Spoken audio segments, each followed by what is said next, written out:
Welcome to Freebirding Freedman's. Today I'm excited to introduce you to the co-owner of the studio where I recorded this chapter.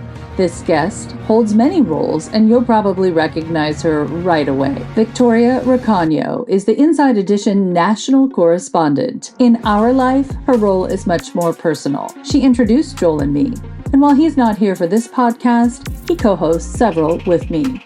Here is our friend, Victoria Recaño. Where are we? Explain where we are, first of all. Well, we are in our newly opened podcast studio. I'm new to podcasting, and hopefully this is all something that we are embracing and will be highly successful with. But you're not new to talking or being on air. Talking is something that I do every day. I could talk to the wall, and in fact, I often do. All right, so when you hear empty nest, I have you on as the co-owner of the studio and my longtime friend, but when you hear empty nest, that's not coming right around the corner for you yet. No, I have quite a ways because my youngest just turned 8, and then her older brothers are 11 and 12. However, my oldest, who's 16 now, will soon be 17, and we're starting to look at colleges. So it has me sort of, I don't know. It has me feeling like with like sort of a pit in my stomach already. And I still have a bit of a ways to go though. And obviously there's 4 of them, so. Are you hoping? So there's one coming right behind when someone goes to college. So are you hoping they go to school in California or? Okay, that's a funny question. Actually, I was thinking that either I want them to go to school really close to home so that they can come visit all the time. Well, especially my oldest, because she's really close to her brothers and sister. Or I was suggesting she go to someplace far away, like London or someplace far outside of the state, like, for example, New York. So there were some ideas that I kind of threw at her. And it takes her an hour and a half to figure out what color jeans that she's going to wear, whether they're light or dark. So this is going to be a big decision. You have a little bit of time, but is she going to be a junior next year? Or? No, she's going to be a senior. Oh, so you're in the thick of college shopping. Right, we're in it. Have you visited colleges? Yes, we went to USC, and we also went to Chapman, and they both have a very crazy price tag to them. So we know price tags. So that has thrown us for a bit of a loop, especially considering there's still one after the other. Okay, so now I want you to describe a typical Saturday for you compared to going forward in 10 years, how you could imagine it, you and your husband, Tom. Well, that's a great question. Soccer, which is not my favorite thing. Starting at like what time? And well, it just depends because Tom coaches, and so he tends to have to get there really early. It can start as early as 7 a.m. and go all the way until 7 p.m. or even 8 p.m. at night. My oldest is playing varsity soccer for high school, also on a club team. The boys also play AYSO, so it's pretty much like back to back. And as I mentioned, it's not really my favorite. So it sometimes is a very big challenge for me to force myself to go to all the games. How many games is that potentially in one Saturday? More than the number of kids you have? Like more than 4? It could be at least, it could be a minimum of 2, but sometimes 4 or 5. It's a lot. And unfortunately, soccer is a kind of a long sport. Okay, so at least the weather's good now. So I won't be missing that so much, but maybe I will because I have to tell you, I feel so nostalgic about already thinking that Emmy's going to be gone, even though she closes her door to her room and doesn't want anyone inside and doesn't want me in there. Actually, she doesn't really want anyone entering her room, but that's a whole nother story. It's good and bad, I guess, because she doesn't even want her friends in there. She's like, I don't like people hanging in my room. But what about like an entire week or month of you not seeing her? Yeah, 2 months. That's like a rough thought. And now it's so weird. Sometimes I know this sounds really bizarre, but even my youngest, who's 8, it makes me teary-eyed when I see her and think she's the last one. Oh, I want 5, but my husband would kill me. I don't think that's in the cards. So anyway, but yeah, I mean, so yesterday, my husband she got a fish for Christmas. Oh no, I'm sorry. No, it was Christmas she got the fish. So pretty new. And anyway, the fish died. Oh no. And we've had that happen. Yeah. Well, it was strange because he put it in a box and I snapped because I'm like, is that my earring box that you stuck that in? And he's like, well, there were no earrings in it. And I was like, seriously? So now she's bringing it to school. So the deceased fish? The deceased fish.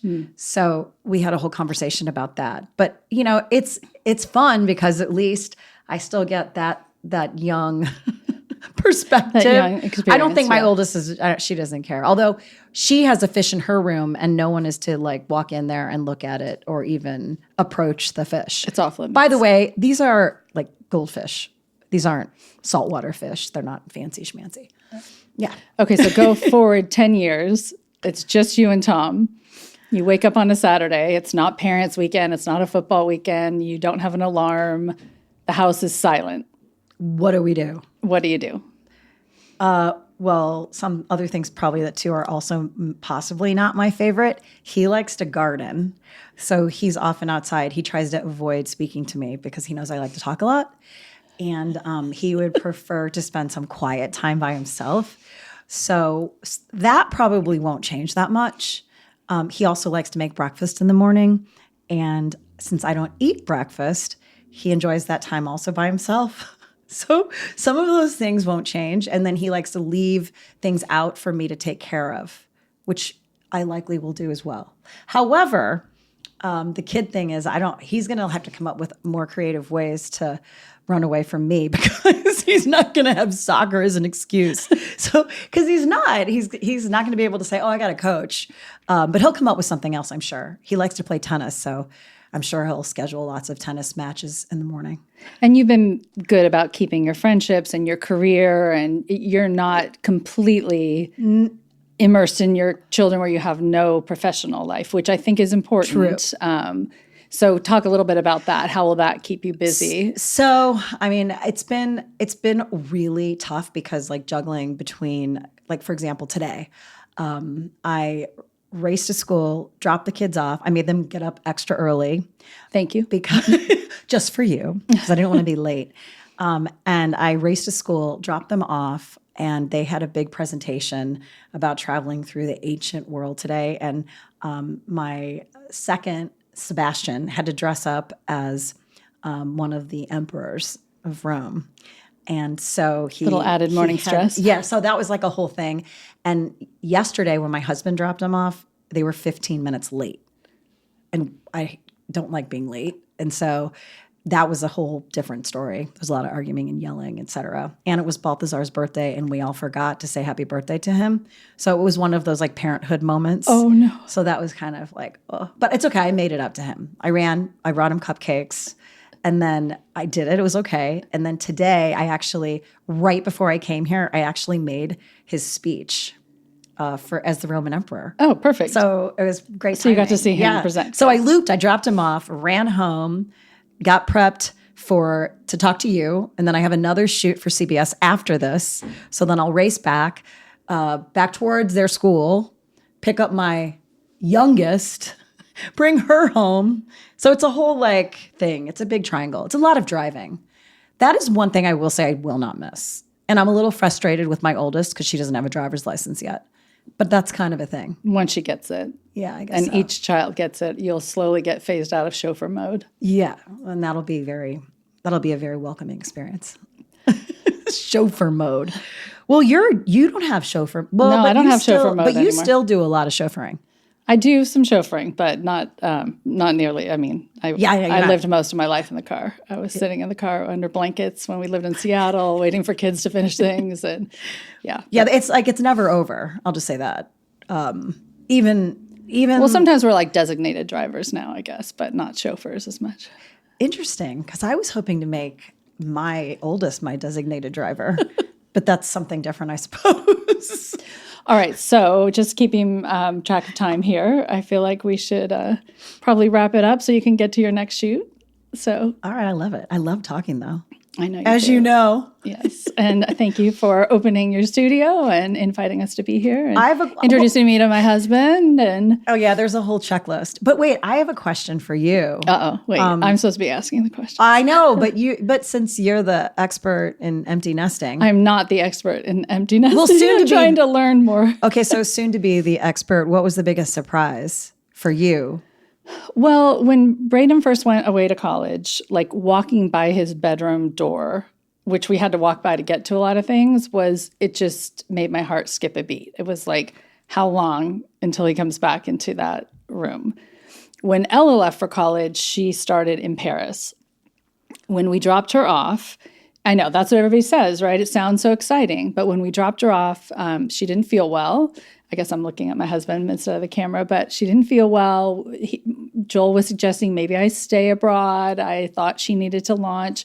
When we got on that plane and left, I'm not sure that and I'm doing it right now, I'm not sure that I breathed deeply until I saw her in November. So when they're really far away and when it's your youngest, I think that is the hardest. So now I feel like I'm starting this podcast. I'm taking classes at UCSD. I'm back to work. I've kind of gotten through the shock stage. I still don't like it when they leave. And now our oldest is actually living with us again because he's working in San Diego. So you realize like they go, they come back, but I think just realizing you have to fill your time, which I think you're already really good at with your keeping your career active all this time, because it's just, one of my friends said it's like you're fired. It's like you're fired, your responsibilities change so much, and it's hard to explain. It just, those empty rooms that you just keep. When our daughter leaves for college now, sometimes I don't even look at her room for like a month, and then I'm like, oh, I better go in there and clean it. She's coming home. It's just, it's sad when they're, even if they kind of keep to themselves, as they get older, they tend to. When you don't see them for months at a time, it's so hard. But on the flip side of it, so like, you've spent a lot of time with your kids, and I think now like all I do is race around.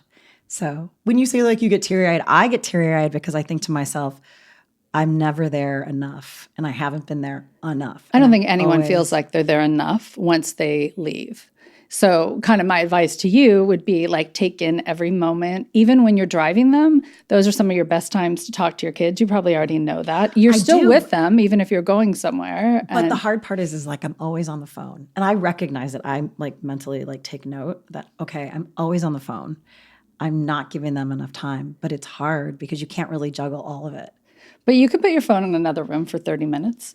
And whoever's calling you isn't going to be as important as the audience right in front of you. It is hard, though. So, all right, I don't know how we wrap this up. That's going to be the hardest part because we could just keep talking. Could talk forever. I know, and so could you. But you have places to be and I do, and also the whole idea of your kids launching and then somehow ending up back at base camp. That's a whole nother story. That's a whole nother story. Yeah, so it's like kind of a evolving process that we're learning. And then how long do they stay until then they move to another place? And, one whole topic, which we can get into another time or potentially with future guests, is just how do they keep the house once they've gone away to college and they're used to living in like a fraternity house or nobody checking their apartment and then they're back in your house. But that's way down the line for you. So you don't really have to worry about that yet. Oh my gosh. All this advice I need. Anyway, thank you very much, Lynn. Thanks for joining us on our first episode. Today's episode is brought to you by Freedman Multimedia. Because when the nest empties, you suddenly have time for new hobbies like photography, podcasting, and CFO consulting. Not me, but Joel. From Freedman photos to financial fixes, we keep your wings headed in the right direction. Thank you so much for joining us for Freebirding Freedmans.